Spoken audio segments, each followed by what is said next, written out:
Hey, so now we're going to look at part 2. This is, let me slide it down, section 12, unit 12, chapter 12, whatever. Lesson 4, the part 2, we're going to do some binomial expansion. So we already looked at this first part, how cool it is. And so now what we want to do is multiply each of these. So we're going to find a shortcut because you don't want to be multiplying these out if they get any bigger or uglier.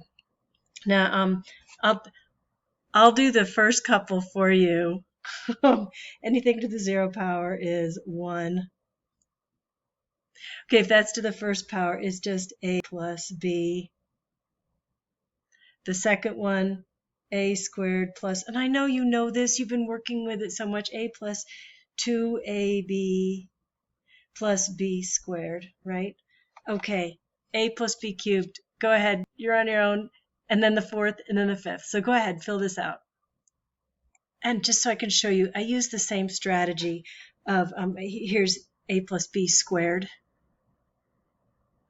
and then a plus b, and then I took a and multiplied it by each item on the inside of the second expression, and then there's the b times each item. I lined them up so I can add them easily, and I get this pattern. So I'm going to copy it over to the next page.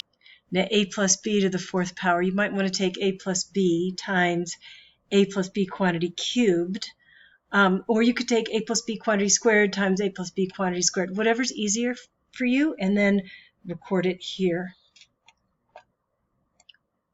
Here's the generation of to the 4th power using the same strategy. And if you do this, you start to see how the pattern works and what's going on with the pattern. Some of the calculations might seem the same. So now do this to the 5th. Record this in the other page, and then do this to the 5th, a plus b quantity to the 5th power. So this is what we've got here. Maybe some of you figured this out, but doing this expansion using the process I did allows you to see what numbers you're adding, which is significant because there's something in here I hope that looks familiar to you.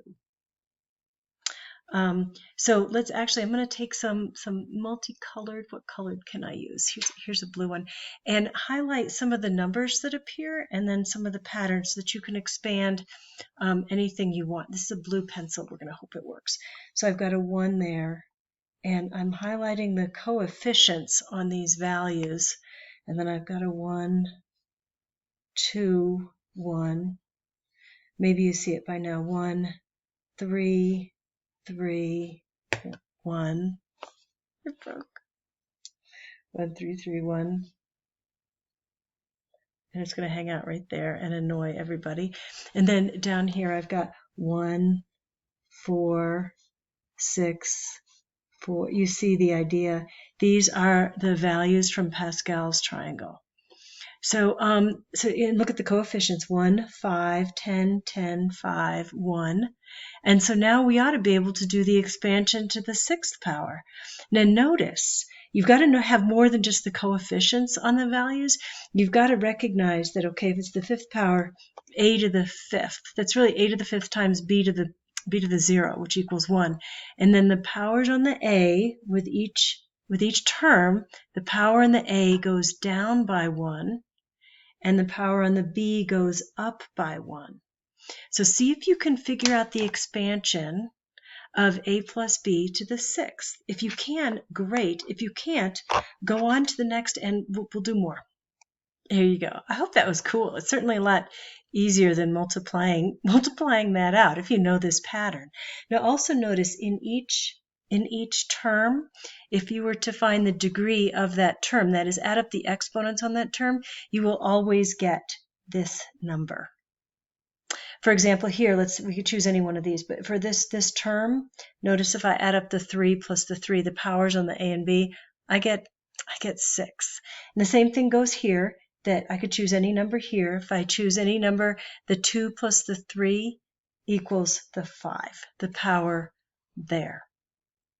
Isn't that cool? So take a second to summarize this idea, put it in words. If you can put it in your own words, that's far more powerful than just copying over what I write down. But I will write down something in a minute if words are failing you now because it's just so exciting. I hope you found some way to make this, or have this, make sense to you. I put a plus b to the n, so instead of the 5 or the 4 or the 3, so that I could say, okay, the b starts at, or the powers on the a starts at the n, or the powers on the b starts at 0 and goes to n. So now let's actually look at some applications. Can you very quickly use what you know now about binomial expansions, about multiplying this out, and Pascal's triangle to expand this? And let me do the first one for you.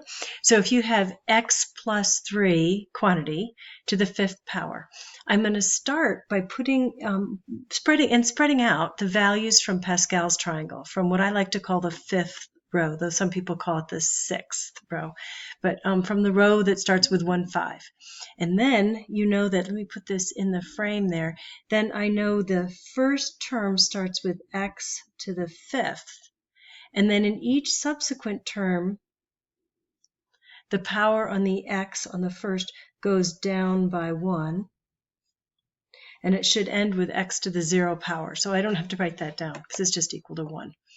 Now the next, this is the second term, what we called b in the previous.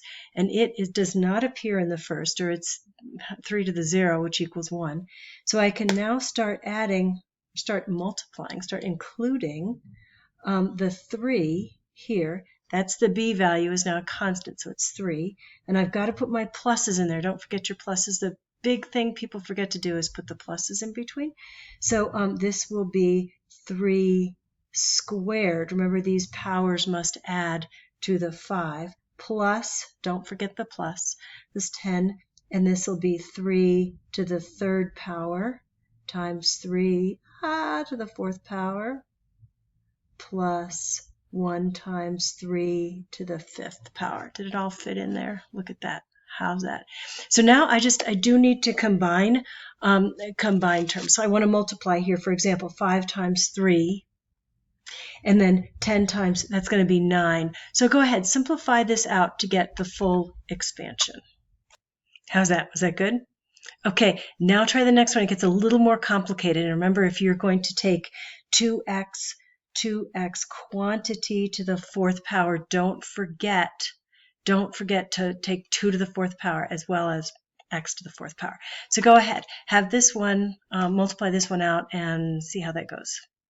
And once you do the to the 6th, how would you deal with that minus? You might say x plus -6. See how that goes. Here's this next one. You have to remember the coefficients. I put them in blue here. Okay. And what was really nice about this is that it was a 1, so we know that 1 to the 4th power is 1. I didn't have to do as much arithmetic there. So this is x minus y. See if you can figure out how to deal with that negative. Again, consider it x plus the opposite of y to the 6th. And then see what happens to that when you triangle. Okay, this got a little squishy here, but I think we can slide it over and see what happened. Whenever there's an odd exponent on the y, the term becomes negative. Do you see that was a negative y? It became negative. And I still have my pluses, I still have my coefficients, but this is the opposite of y squared. So I'm going to keep that as a plus, because if you square a negative number, it's going to be positive. So notice for every other term is negative, because every other term is going to have an odd exponent on the y.